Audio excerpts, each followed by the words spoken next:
Hi everyone, it's Renee, and in this voiceover we're going to cover pneumonia. Pneumonia is an acute infection of the lung, and there are many different types of pneumonia. Pneumonia can occur anywhere in the lifespan.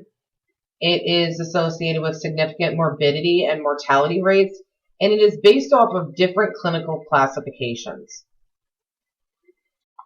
So some common clinical manifestations for any patient with pneumonia can include coughing, fever, shaking, chills, shortness of breath, increased respirations, pleuritic chest pain. These clients can have green, yellow, or rust-colored sputum. Now, in an older adult or a debilitated adult, we may also see a change in mentation. Some non-specific manifestations can include anorexia, headache, fatigue, and abdominal pain. Sometimes viral pneumonia can initially actually be mistaken for influenza, and we may also see that older or debilitated individuals may not have classic signs and symptoms of pneumonia. They may have confusion, like we talked about, which is possibly related to hypoxia, and this will sometimes be the only finding that we'll see in them. Instead of a fever, we may actually see that they have hypothermia if they're older or debilitated. So we really have to pay attention to the signs and symptoms and know that older people or debilitated people may not have the classic signs and symptoms of pneumonia. So common physical findings that we'll see with these clients is rhonchi and crackles over the affected lung. And if we have any consolidation occurring in the lungs, we may hear bronchial breath sounds. Egophony, which is a change in the patient's change in the sound of their voice. An increased fremitus, so the vibration of the chest wall with vocalization. And we may also see dullness to percussion if a pleural effusion is present in these clients. Some subjective data that we want to gather with our nursing assessment includes past medical history. So we want to find out if our clients have any pre-existing comorbidities, because if they have comorbidities, they're more likely going to be at higher risk for complications. We want to know if they've had any use of or recent use of antibiotics, corticosteroids, chemotherapy, or immunosuppressants. This is really important because this can put them at higher risk for opportunistic infections because they're immunocompromised. We also want to ask them if they've had any recent abdominal or thoracic surgery, because that will also put them at higher risk for pneumonia. We want to know if they've had any recent intubation, which will put them at higher risk for aspiration pneumonia. And we also want to ask about tube feedings. If they've had any history or recent history of tube feedings, that can also increase their risk for aspiration pneumonia. We want to know their smoking status. We want to know if they drink alcohol, if they've had any respiratory infections in the past, and what is their nutritional intake like? Are they active? Do they have any shortness of breath, any cough or a chronic cough? And we also want to make sure that we ask them if they are in any pain. So some objective data that we're going to gather during our assessment is basically the stuff that we're going to see as the nurse. So we may see that the client is restless or lethargic. They may have a fever. They may be splinting the affected area, meaning that they're holding where the affected lobe is.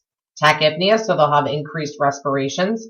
We may see asymmetric chest movements, which could be indicative of a pneumothorax or a collapsed lung, and the use of accessory muscles. And we will see that when the client is really struggling to breathe.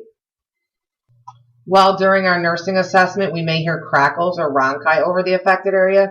We may hear a friction rub, dullness on percussion over the affected lobe, increased fremitus. We want to document and assess any sputum amount, color, and consistency. We want to monitor for tachycardia, and we want to monitor for changes in mental status, especially in the older or debilitated adult. Some common diagnostic tests for clients with pneumonia include a health history, a physical examination, a chest x-ray, sputum analysis or sputum culture is used to determine what type of organism is causing the infection.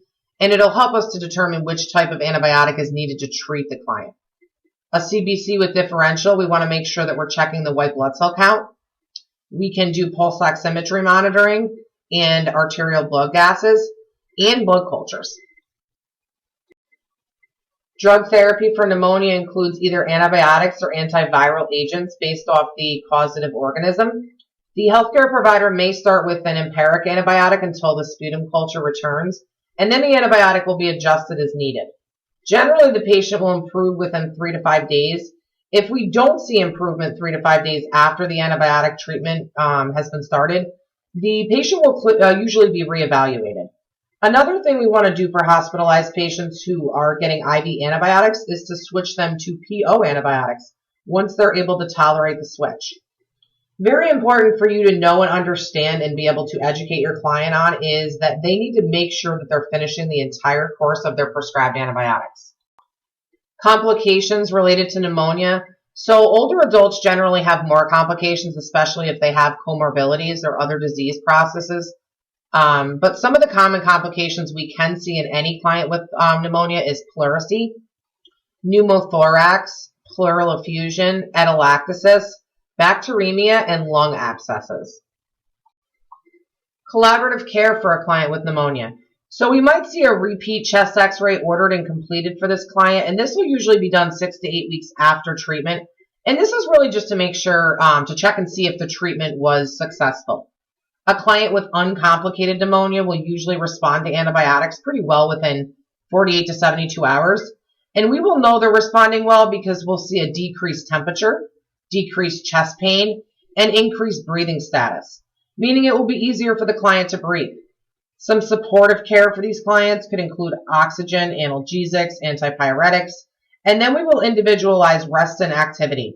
Hydration is very important in the treatment of pneumonia to prevent dehydration and loosen and thin the secretions. We want the client to rest and get better, but we also want them to be mobile and active.